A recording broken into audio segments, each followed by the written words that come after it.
look, I think we already have an accident. Oh, jeez.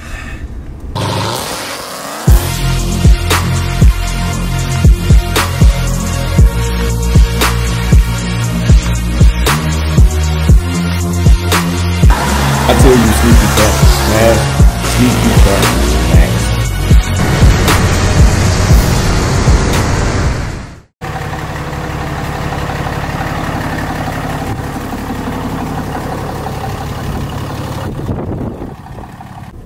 Okay, this morning I feel like a true Texan because we had a snowstorm and I'm not prepared at all. I don't have an ice scraper to scrape the windshield.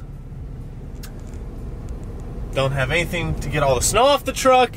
But yeah, I feel like a true Texan today. If you guys don't know, I lived in Colorado for over like 12 to 13 years. And I was so used to this. I loved it when it snowed. I loved driving in the snow. And now I'm not even prepared for it. So it'll be really interesting to see if any of the roads are plowed, because they don't get too much snow here. I mean, Amarillo gets snow, but like last year it was my first winter here and we didn't get anything. And this is the most snow I've ever seen here. I think they've gotten more snow in previous years, like long time ago, but they haven't got a decent amount of snow in a while. So it'll be really interesting to see how the city reacts. But I'm going to show you today how to drive in the snow if you don't know how. So since I don't have an ice scraper or anything to get the snow off the windows, we're going to really utilize this backup camera today to make sure we don't get hit coming out of the driveway. Alright, so first things first, if you have four-wheel drive, you want to use it. Front-wheel drive cars do okay in the snow with the right set of tires. Same thing with the rear-wheel drive cars. They do okay in the snow. I've driven one before in the snow for a whole winter in Colorado, as long as you have the right tires and some weight back there. But luckily, we've got four-wheel drive. Now, this is four-wheel drive high, or they call it four-wheel drive lock.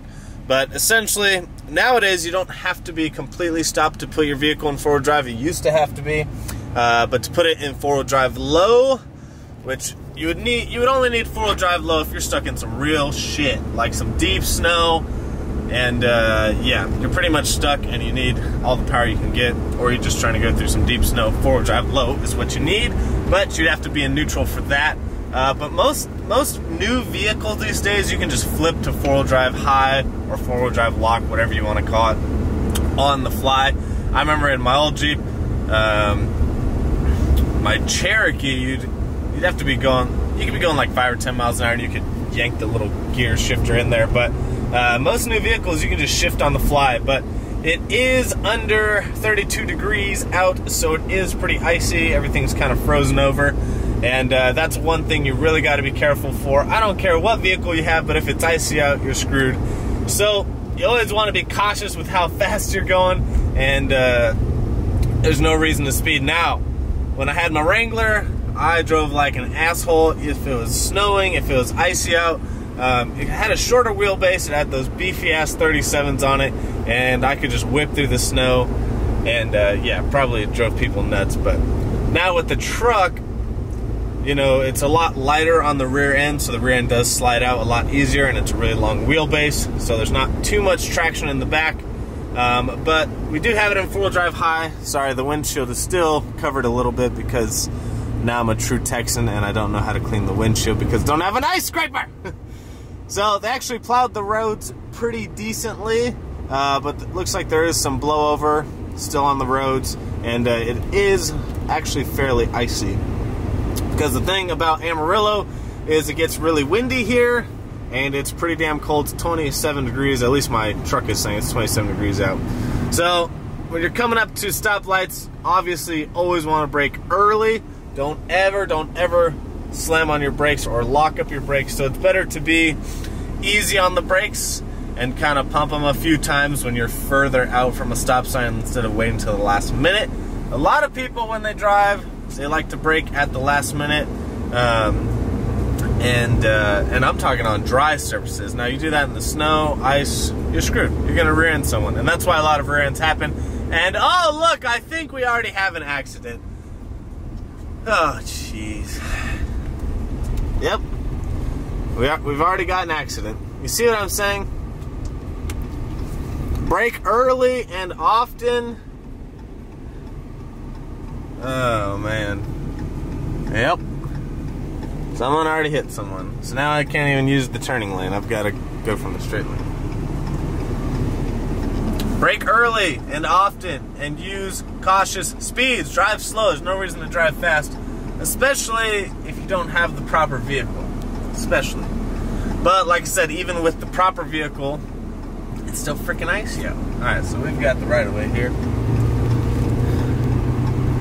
Already an accident, people. Already an accident. So yeah, these roads, these aren't bad at all. This is nothing. This ain't shit.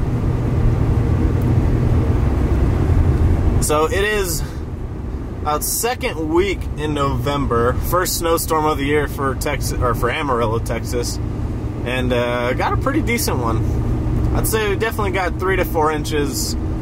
Obviously, there's drifts that have a little bit more snow due to the wind, but honestly, it's probably, I'd say, a good 3 to 4 inches is of actual snow that we got.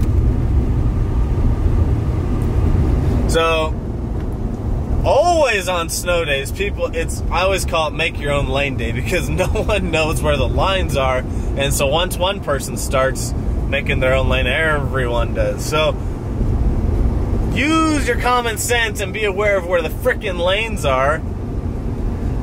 But people, man, they don't want to pay attention at all these days, I tell you. So,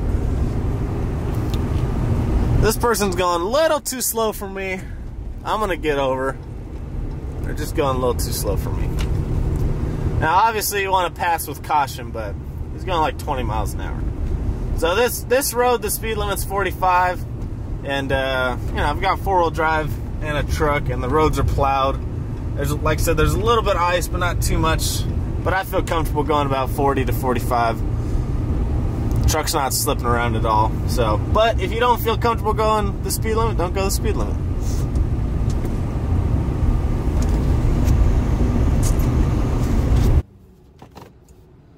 Alright, so of course my camera died, but what I was going to say was here are my tips for driving in the snow, whether you're in Texas, Colorado, wherever the heck you are.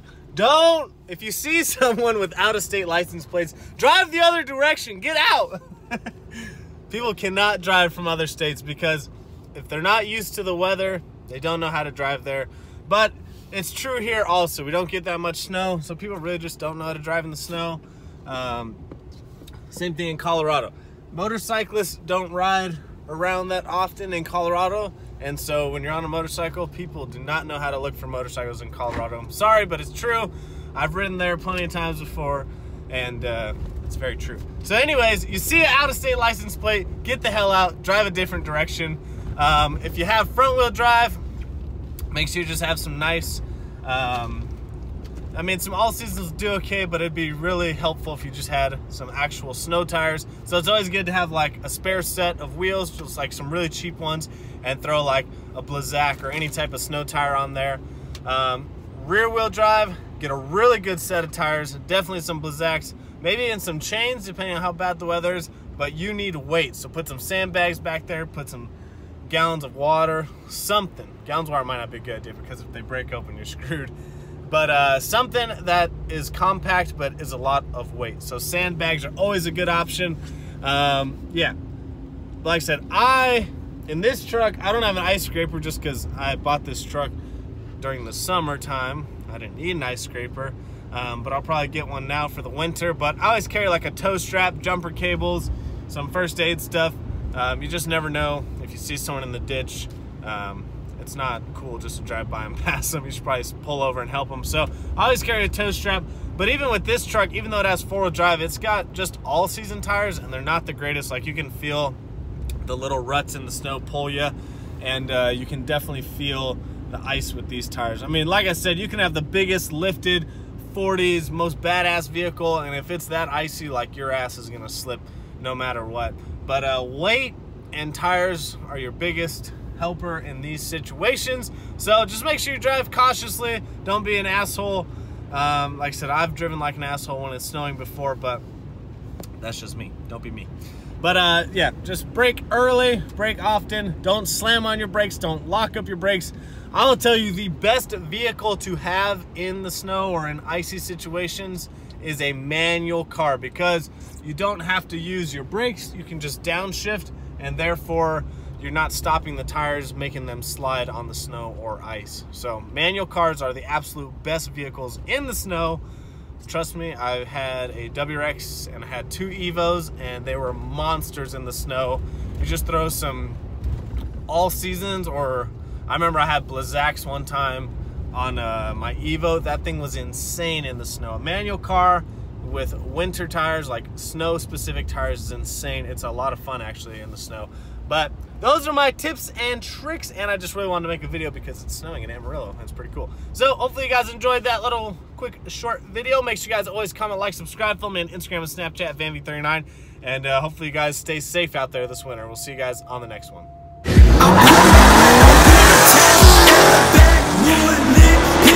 Pushing heavy